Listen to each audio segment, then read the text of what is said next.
Hi everyone, this is part 2 of the CCG Chronicles, which are part of a series of interviews that I took while I was attending the Crypto Commons gathering in Austria. This interview that you're about to listen to is with Vangelis Papadimitriopoulos, who is a political theorist, social scientist, and postdoc researcher holding a PhD in political philosophy. He's written extensively on the topic of the commons and is expecting next year to release a book titled Blockchain and the Commons, which will be published through Routledge. During the interview, we talk about some of the research that he presented during the conference, which was essentially a taxonomy of the different political camps in the cryptosphere, which will also be covered in his new book.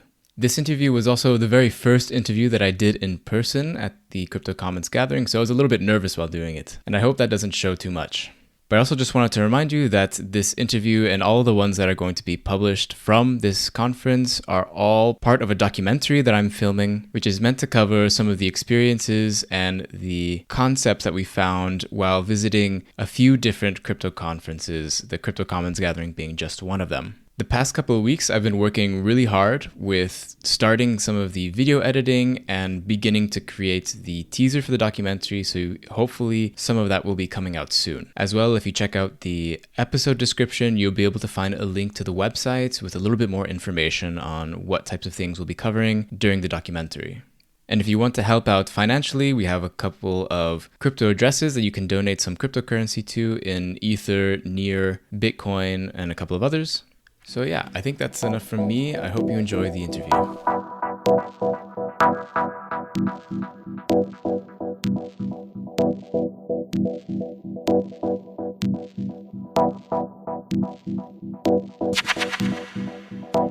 Yeah, so we are here live when the Crypto Commons Gathering 2021, and this is my very first live interview for my podcast, actually. So, yeah, I'm here today right now with Vangelis Papadimitriopoulos, which I think I said right.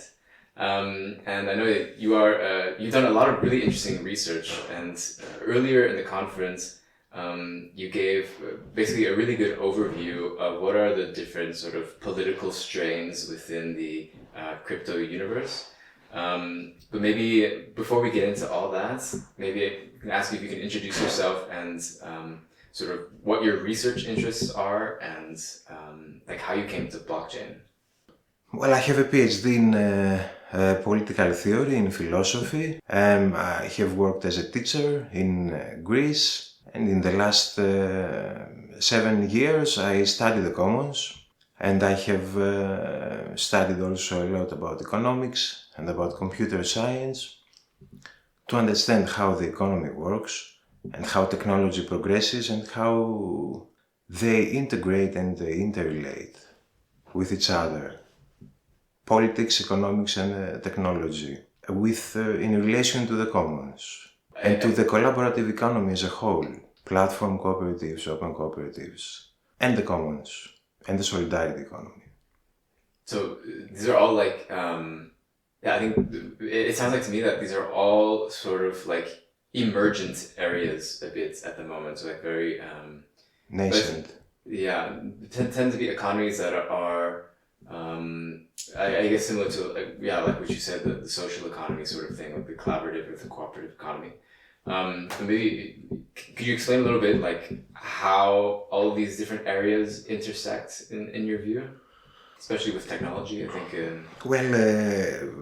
They are different spheres of society that they are interrelated. It was always like that. And if one is doing social research, it's good to, if needed, to take into account different spheres and spectrums. Like technology, like culture, like economics, like politics. And to understand the commons, the current evolution of the commons was necessary to understand how the economy works as a whole and how technology also progresses and how they interrelate into different practical instantiations, let's say, into society. Yeah, I guess when it comes like specifically to technology, how does technology affect economy and politics? Like, is there anything special about technology specifically, and why, since we're at a conference about blockchain, which is a very like technological space. And sometimes I think in these technological spaces, sometimes people in this space kind of tend to ignore the other two. They tend to ignore politics and economy and sort of use sort of like fetishize technology for technology's sake without thinking about its relationship to economy or politics. Yes, this is the sort of techno-determinism. Yeah. Techno-elitism, techno-fetishism. Basically, my interest in technology is because of the internet, because of the rise of the internet, because of the rise of open source software and the evolution of open source software into blockchain. And I somehow hinted in my book about the blockchain and the relation of the blockchain with the commons. And I was planning to dive deeper into blockchain, and I had a chance to do it in the last 6 months. So I read a lot about the blockchain. I'm trying to follow up with the projects and the initiatives and the cryptocurrencies and the cryptosphere, and try to see the different approaches in the commons in general, try to see them how they actualize in the cryptosphere, how they blend into the cryptosphere. And that's how I saw these three different approaches: the liberal, the reformist, the post-capitalist, and the anti-capitalist, how they merge into different trends in the cryptosphere, like the crypto-libertarians, the crypto-liberals, the crypto-institutionalists, the neo-institutionalists, and the crypto-commoners. Right. So maybe it would be really interesting if we can go one by one, each one into a little bit of detail to see, like, so that we can make the difference between what these different strains are. In the blockchain. Yeah, so like maybe we can talk about first crypto-libertarianism. What is specific to this particular like political strain within the crypto space? The champion market fundamentalism, the invisible hand of the market, the idea of the free market, this crypto-libertarianism. There are different strains within crypto-libertarianism. We have right-wing libertarianism, left-wing libertarianism. Would you say there's a left-wing crypto-libertarianism? There is, yes. Okay. Usually there are people who are embracing free markets, and they try to relate them to the state and to institutions, yes, of course. And neo-institutionalism also relates to crypto-libertarianism. And there are crypto-liberals also. Crypto-liberalism puts weight on the state. Crypto-libertarians want to do away with the state. Crypto-liberals, they say that the state is necessary. You cannot do without the state. Would these be like people who are really interested in, for example, central bank digital currencies or CBDCs? Probably, yes. They are really liberals, yeah, of course. And they are post-Keynesians, neo-Keynesians who advocate the central role of the state in the economy. And then we go to crypto-commoners, who also relate with all the other trends, but they tend more to the commons. They have more neo-institutionalist elements, evolutionary elements. What do you mean by neo-institutionalism? Neo-institutionalism is basically the Ostrom school. It focuses on the structure of institutions. They don't focus solely on the free market, on how the markets work, but they also integrate the culture and the norms of society into how the economy works. So they say that it's not only the invisible hand of the market and the market fundamentalism and supply demand and individualism that define who we are, but also culture and norms, how we live, what we do, why we do what we do, morals, religion, whatever, culture, they all interrelate into different sorts of institutions. This is neo-institutionalism. So then, is it that, would you say that crypto commoners are anti or pro-state? There are crypto commoners who are anti-state, there are crypto commoners who are pro-state, there are middle levels of abstraction, and they are post-Marxist also. There are autonomous Marxists also in the sphere. Yeah. Yeah, there are different trends, different approaches. Yeah. So getting back to crypto liberalism, I don't know if you've read much into Yanis Varoufakis, his talks or like writings about cryptocurrency. Yeah, Yanis Varoufakis is a critical of crypto.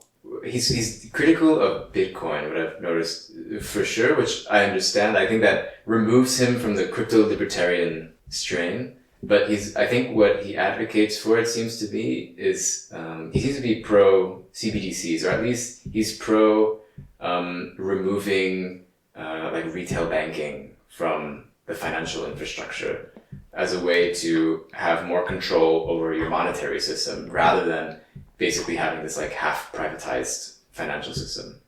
Yanis Varoufakis mixes some elements of liberalism, libertarianism and Marxism and post-Keynesianism.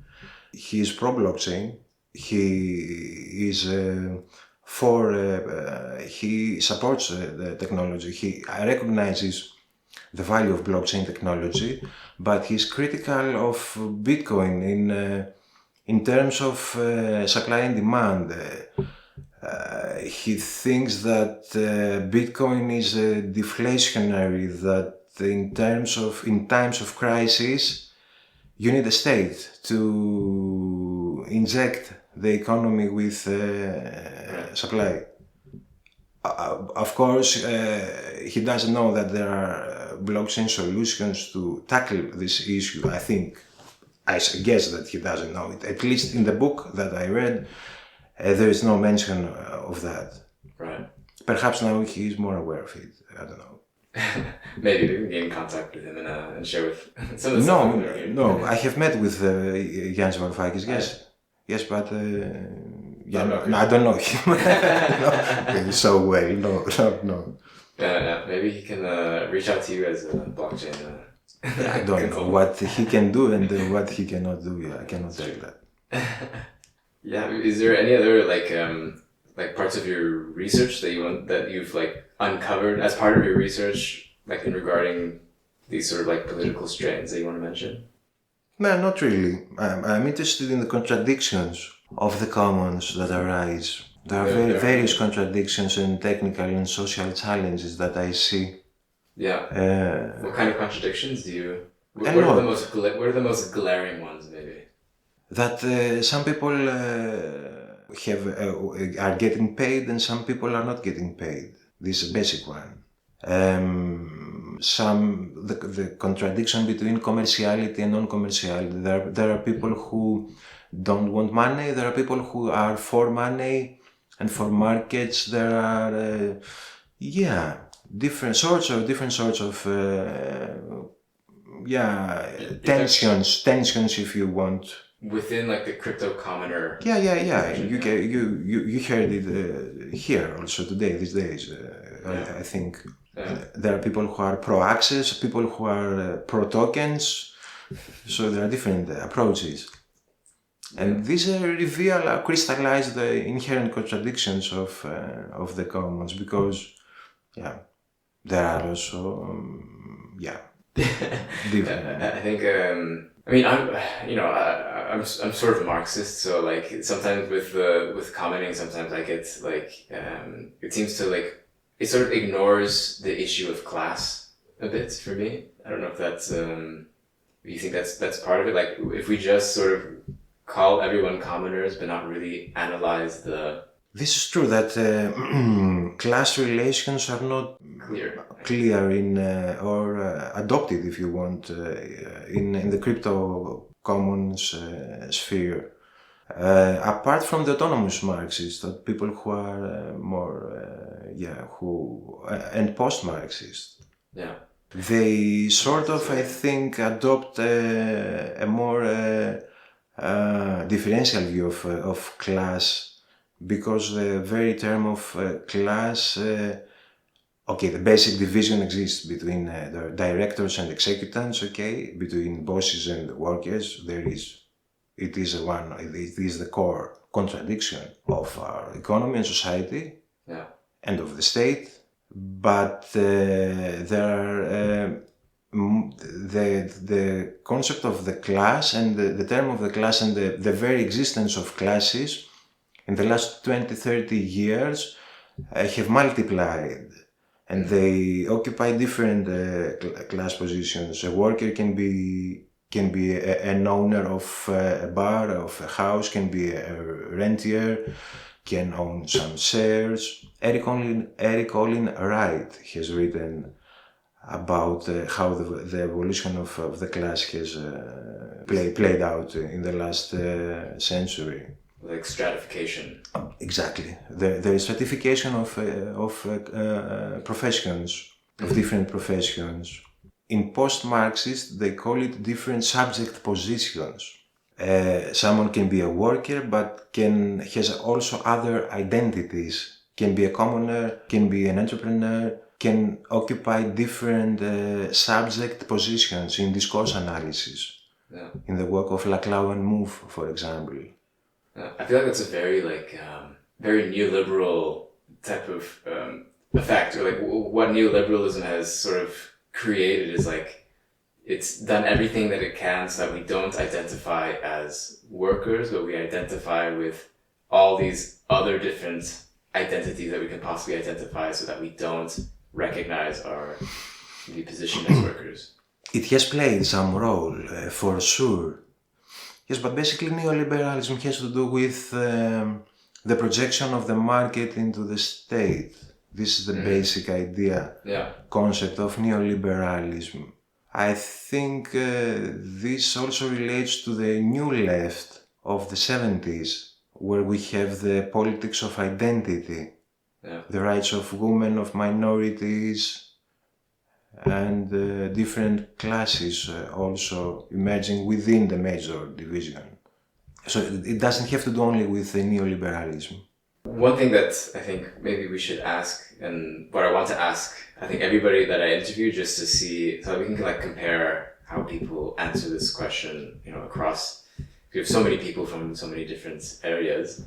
But I was curious to ask you, like, what does the crypto commons mean to you? It is a beacon of hope. I see a beacon of hope, and I see, I see there is a movement. There are things happening. There is action, and as a researcher, I want to investigate it, to do research on that, and I try to do empirical research, not only theoretical work, because theory has to combine with praxis, with action, and with empirical findings. So there are things happening, and technology is a major contributor on that. And open source software technology has amplified the whole thing, especially in the last 1-2 years with the cryptocurrencies, etc. You can see it. I think it's obvious. And seeing here so many projects around the crypto commons, 25 how many projects. Yeah. But still, it's an emergent phase, a nascent phase, and we will see where it will go and how it will evolve and develop. Do you have any advice for maybe these projects or these people who are in the crypto commons space who want to deal with their contradictions? To connect to each other and to be transparent. Like it's like how we're doing now. Yeah. Conference, Yeah. To connect to each other, to share. Yeah. And to be open and to connect to each other. And we need also institutions. We need the state also to help with legislation, with funding. We need a chain of equivalence, we need a holistic coordination mechanism between different projects to unite into a movement, into a whole movement, because not only, but it's helpful if you have unity combining with going along with pluralism, a unity of pluralism to change, to create a paradigm.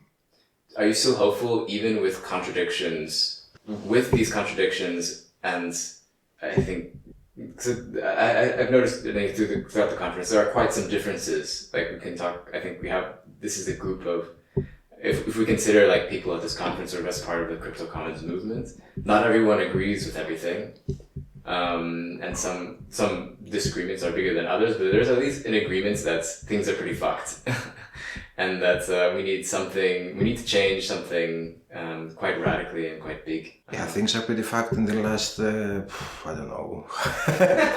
Yeah. They've been fucked for a while, but but I see that there is a culture of communication for sure, and of exchange of ideas. And this is the positive message I get. I think that there are differences, but there is discussion on the differences, and there is communication on the differences. That makes you hopeful, I guess. That makes me hopeful. Yes, I see that there is a culture of trying to deal with the difference, to tackle the difference, to integrate the difference, to tolerate the difference. Yeah, because this is difference is the source of living and meaning and nature and and society. I can agree. It's been pretty. There have been some debates and like heated discussion, but not like outright rejection of someone else or like terrible fights or anything. No, nothing like that. It's pretty civil. Yeah, definitely. And maybe to end it off, this has been really great, and it's been so great to meet you in person, and thank you for being my first guinea pig for a live podcast. Thank you also. Thank you very much. Yeah, maybe to just end it, you can share with people if you have anything where people can follow you and keep up with your work that you want to share. Well, I'm writing my second book right now on the contradictions of cyber-physical commons. Mostly examine the case of the common stack, case. Yeah. I focus there. And I have all my papers are open. They can find everybody can find whatever he or she wants on Google. I have all my papers uploaded on the internet, and they can find whatever they want there. Cool. Well, thanks a lot for doing this. Thanks a lot